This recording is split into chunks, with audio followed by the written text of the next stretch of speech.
had written history for 5,000 years, right? People have been generally literate for less than 500 years. But we've had culture for 150,000 years.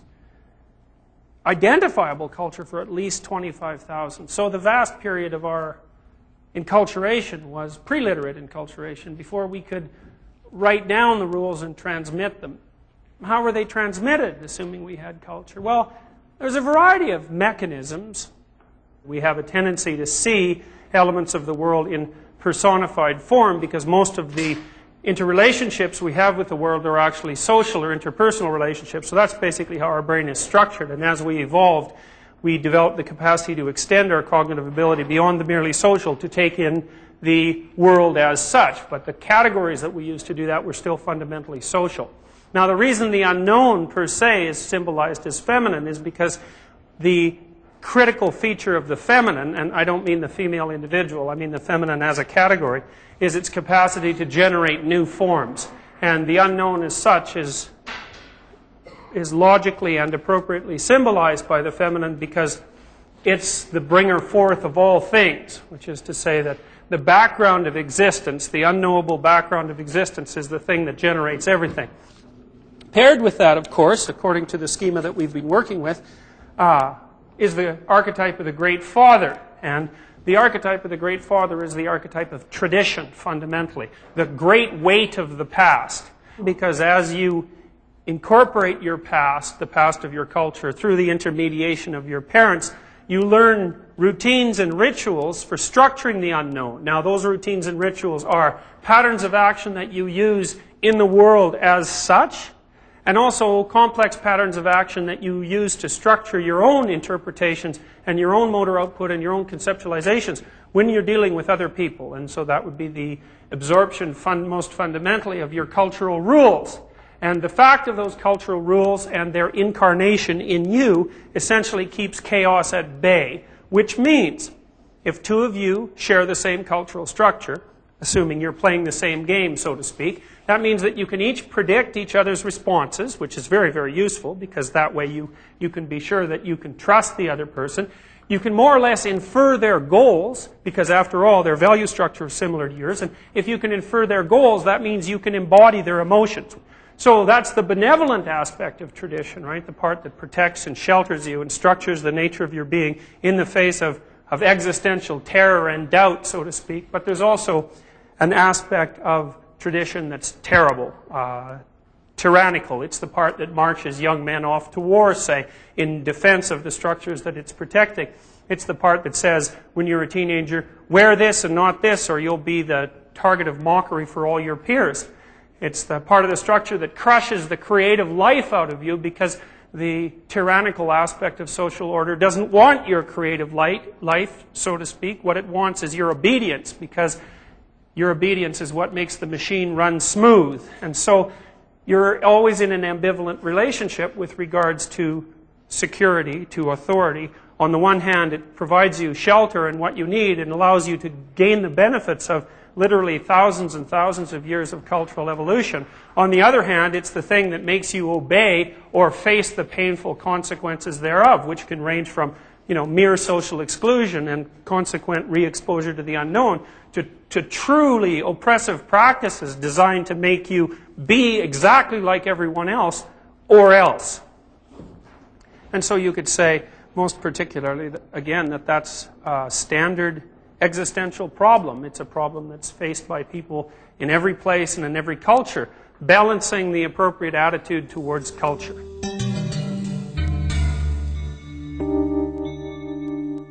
So the most fundamental representation of culture can be portrayed essentially in this manner, I think. And what you see here is the dragon of chaos, of course, lurking in the background. And what that means is that all forms come from the formless, and that the Father itself is a primary form, a representation of God the Father. And God the Father in the Christian Trinity is the representation of the positive and the security-inducing and the tyrannical aspect of social order, right? God has a set of rules for you. You bloody well better listen to those rules. If you don't, all hell's going to break loose. And that's a pretty reasonable summary of how things work, unfortunately. So on the one hand, God offers security. On the other hand, he offers tyranny. And in total, that basically represents order. So you can see this representation is quite useful. It shows God standing over this city, which, of course, is a city committed to him, fundamentally. So it operates under the moral principles that he represents. And behind him is a representation of the sun, which is partly a representation of the source of all life, partly a representation of the source of consciousness and illumination, right? Because you're conscious during the day. And partly a halo, representing the sort of transcendent nature of the social order that structures existence. So it's a primary phenomenon, and it's only to say that in all human experience there's a cultural aspect and a natural aspect, and the funny thing is, the cultural aspect in some ways is as natural as the natural aspect, right? Because we're social beings. We can't exist without society. Society structures our very nature. We're beneficiaries and victims.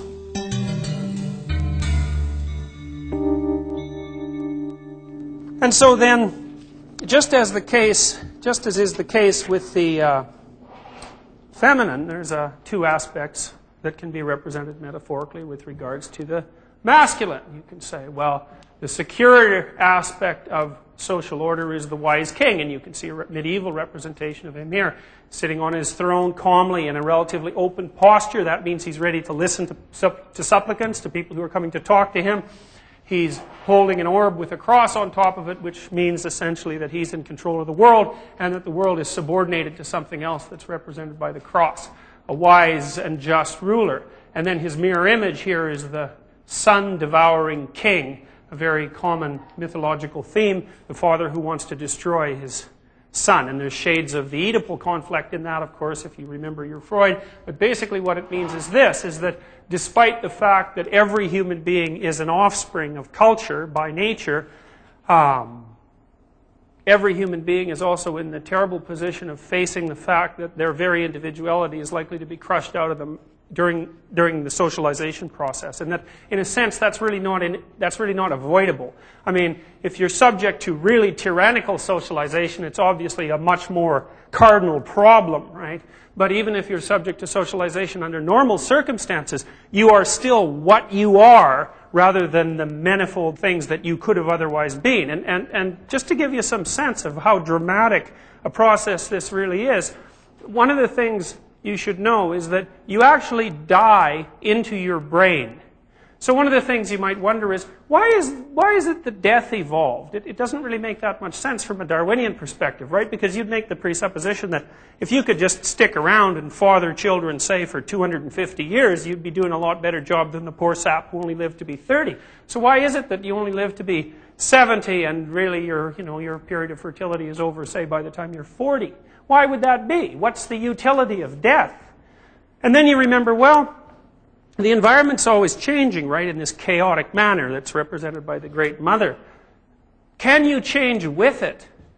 And the answer to that is yes, but only to a certain point, which is why as people age, they tend to become more and more alienated from the current culture, right? They've adopted their position of being, say, which is more or less fixed by the time they're 25 or so, once their prefrontal cortex matures, and then after that the world gets away from them. They don't have enough biological resources left to constantly undergo new revolutionary neurological processes. And part of the reason is this.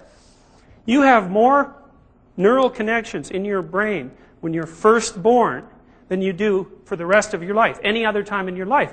And as you learn, when you're an infant, and as you learn, say, over the first 2 years, what happens is that there's a plenitude of circuits, and they die off, leaving only those circuits that have a function. And you think about that, it's kind of a quasi-Darwinian process. And so what that means is that as you mature and become fixed in your form, to adopt your personality, whatever it becomes, what's happening is that the excess possibility, in some sense, is being demolished by experience. So the tyrannical aspect of enculturation is something that's real, because it makes you, in large part, what you are. And you have to understand as well that that's necessary, because it's better to be something in the final analysis. It's better to be something than to be nothing. But, we still have residual dreams like those expressed by Peter Pan, say, who's the boy that never wants to grow up because he doesn't want to attain any final and fixed form. And it's interesting because in one respect, as you progress through your life, you're climbing, assuming things are going well, you're climbing to ever new heights. But on the other hand, the direction that you're going in constantly narrows as you age. So there's a real trade-off there, and I think the existential angst that's caused as a consequence of that trade-off is often real. And I also think that adolescents and early adults feel this most intently, which is part of the reason why they tend to rebel against social structures in general, you know, whether it's the military-industrial complex or the corporate world or globalization or what have you, is that you have these large structures that represent the tyrannical aspect of social being. And it's no wonder that the fact of those structures engenders rebellion. It should. On the other hand, it's also no wonder that structures like that exist, because if they didn't exist, then people would have no way of interrelating their social being, and we would revert back to the sort of Hobbesian state of war where everybody's arms are around everybody else's throat. That doesn't mean the payoff is always good. So, for the Freudians, of course, had a real field day with this, and were most fundamentally concerned by it. Now, part of the reason that Freudian psychology has had such an immense impact on Western and world culture is because Freud came along just when classical Judeo-Christian mythological structures were on a serious decline in the West. And Freud stepped in with a secularized mythological version of reality, which said, well, there's nature.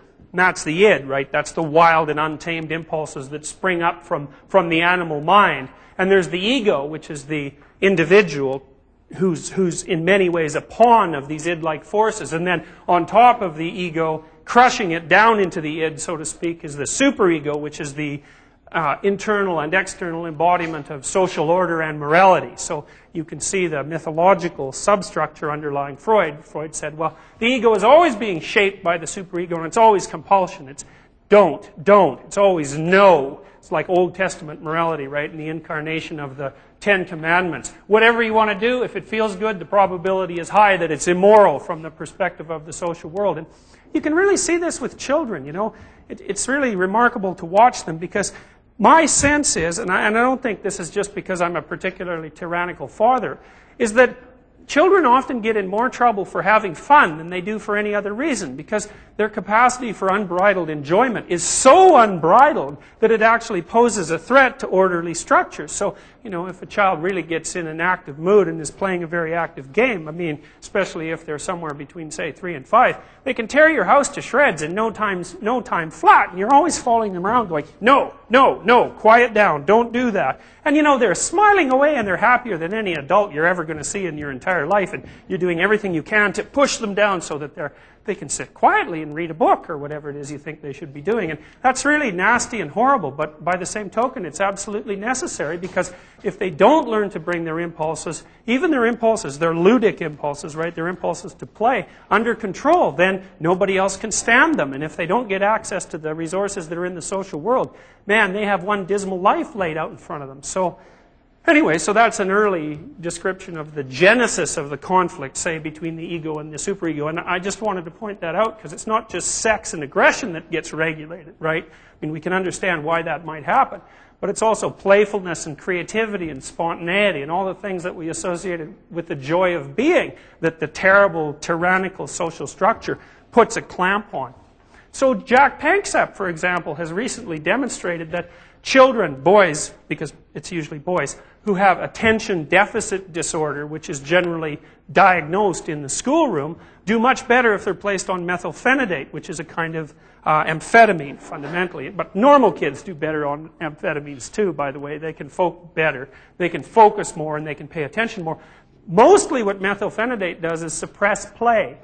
So Panksepp's notion is that, well, what's happening with these ADHD kids, hyperactive kids, is they're more playful, more boisterously playful, which tends to be a masculine attribute in the juvenile forms of many mammals. They're boisterously playful. Give them a little methylphenidate, that shuts down their play behavior, and they can sit down and focus, you know. And, well, you can understand how, even if you might think that's necessary, because apparently many people do, you can also still understand that by the same token, that probably represents some kind of loss, right? Because we like to see kids play, and it's good for them besides. So, anyways, Freud says, the ego pops up, it's all thrilled to death with the world, the superego comes along and shuts it down, and that's a fate that befalls all of us. And not only that, because Freud's a pretty wise man, all things considered, he doesn't say, that's all to the bad, he says, that's the price we pay for social being, and fair enough. You see this happening in children all the time, where part of what they do as they mature is to adopt roles. So they'll play being a father or being a mother, say, and what they're doing is pulling in what they see as the world view that characterizes parenthood, embodying the father, playing out the role, and trying to organize their motivational structures within the observed framework, say, that the father provides. And that's an introjection of social wisdom. If you can imagine that the role of father, say, has a structure, like one structure would be, well, if you're a father and you're around to model, then you have to be taking care of the children, or at least you have to be there often enough so that you can be a target of modeling. And so you can imagine that the spirit of the father that's modeled, at least in the optimal circumstances, is one that deals out rules and order, but that also provides nurturing care and support. And that's a kind of story. We know fathers who aren't like that, and maybe we know fathers who are too much like that. But all things considered, on the average, you have a father role, and children attempt to introject that. And that's part of the way that they learn to modulate their own motivational resources. So, for example, if the child observes the father and the mother sharing, which means taking each other's motivational states into account, then they can act out the game of sharing with a doll, say, representing a child. And what they're doing is trying to imagine what it's like inside that doll's head, treating it like a person, by embodying the potential motivations and emotional states of that pretend object in their own body, and then by trying to organize a higher order structure, which would be like the tea party, where tea is shared, a higher order structure where you have a turn, because you want a turn because you're thirsty like me, and then I have a turn, and we both get what we want, and we can exchange information. And, well, that's a little bit more optimistic representation of the tyranny of social order than pure compulsion, right? Because what it suggests is there's a way that you can organize the way you are, genuinely, and the way I am, genuinely, so that we both are genuine, yet we get something more than we would get if we were just by ourselves. And so you think that with kids. They like to play by themselves, but by the time they're about 3.5 or 4, boy, like they have a hunger for other children. And they'll do anything in order to go out and play with other kids. So you can say to them, well, if you take all the toys off your bed, I'll go and let you play with your friend. And like the toys are off there in 0.2 of a second and they're out the door, because they have this primary need to go out and experiment with the social world. And in large part, that's how they build the complex, higher order, more abstract structures that enable them to regulate their motivational states and their emotional states without just no.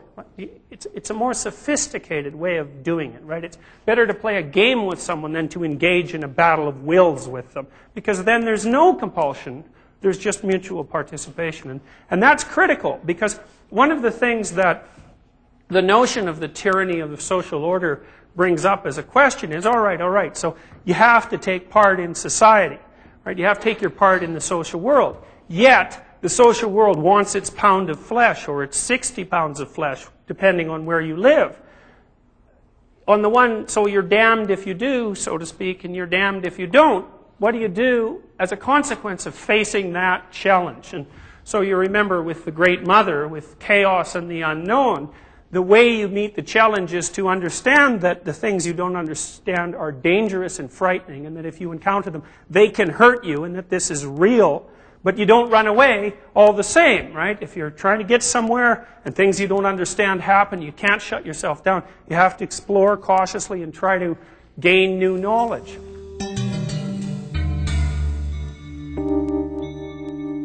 Well, how do you organize your social being? Well, let's make the presupposition that you've got 6 or so fundamental motivational states, right? So what they are is your subjugation to a world of a priori deities, right? You see in children, rage, fear, hunger, anger, affiliation, love, the capacity to play, all value sets which have their own goal-like behavioral patterns, their own worldview, their own way of manifesting themselves. All those are innate, right? They're all dependent on pre-wired neural architectural systems. They have to unfold in experience, but they're there. Okay, and so let's say that's what you come into the world with, and that's what you come into the world with, and that's what you come into the world with. But then the fact that you're in the world poses a more complex problem, which is, well, yeah, you've got one motivational state happening, you're angry. But then you've got another one you have to worry about, which is you'd like to be affiliated with someone, like your sibling. So you've got a real conflict with your sibling. It's like you really hate them, but you really like them too, and you want to play with them. So what do you do about that? Well, you'd say a behaviorally dysregulated child who isn't well socialized, say they're impulsive. They don't act as if they take the future into account, so they heavily future discount. They're impulsive. What does that mean? If you watch a child have a temper tantrum, which around 2 they're really prone to, it's a phenomena, you know, it's like a tornado on a real small scale. The child's just flipped out. If you saw an adult do that, you'd run away screaming, right? And they're completely dominated by this emotional state. And my sense watching that has always been to kind of try to help the kid not have that happen to them, because it looks like a terrible catastrophe for their emerging ego, right? I mean, they're trying to get their world together, and something frustrates them, and whomp, up come these like amygdalic projections that are governing anger, hypothalamic, even more primitive, and just like bowl them over, and then they're on the floor, and they're holding their breath, and they're turning blue, and they're having a fit, and then it takes them like 15 minutes to recover. So they have to take themselves into account as complete beings. And that's the emergence of a higher order morality. But it's more complicated than that, because not only do they have the problem of themselves, which is a bad enough problem, but then they have the problem of the other person. So what's the proper response of the individual, given that he or she is threatened by the natural world and the unknown on the left hand, and threatened by the social order and its tyranny on the right hand, but also dependent on the natural world and chaos for all good things and all new information, and dependent on the social order for their very mode of being, right? Caught between 4 paradoxes all at the same time. How can that route be properly negotiated?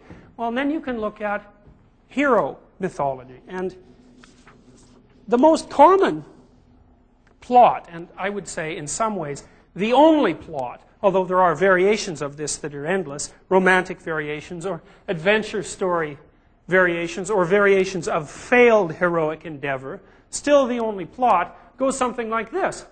There's a current state of being. Now that can be represented by a psychological state, your current personality. It can be represented by your family. It can be represented by your extended social group, your city, your town, your country, your ecosystem. Your in science fiction, frequently, the entire global community, right? A structure is threatened. By what? Well, you name it. If it's dangerous, it can threaten the structure. That can be one of various forms of barbarian, right? Any person from another culture, an alien in science fiction, a terrible monster that lives in the deep that had been dominated and oppressed before but has come back for more, an agent of horror. That's a common theme in modern horror movies, right? An object that moves. The ghosts in the basement because the dead were improperly buried, etc., etc., etc. Anything uncanny, anything fear-inspiring, anything reptilian, anything that smothers or entrances or seduces or you name it. If it's change or some metaphoric representation of anything that can change, then it's this, the dragon of chaos. And that's the thing that always threatens the stable state in its multiple potential manifest forms. And what does that mean? It means the apocalypse is always happening, right? The end of the world is always before us, which is why you see apocalyptic imagery, for example, throughout the New Testament. Christ says, the world is coming to an end, and people are waiting around for it to happen, but what they don't precisely understand is that the world is always coming to an end. Always. And that's because what you think now is not good enough for the next second, right? You have to change because change is coming. And what change means is you have to let go of what you know. That's the apocalypse, and it's always on us. The structure is threatened. Well, what do you do about that? Well, you can run, but you can't hide, right?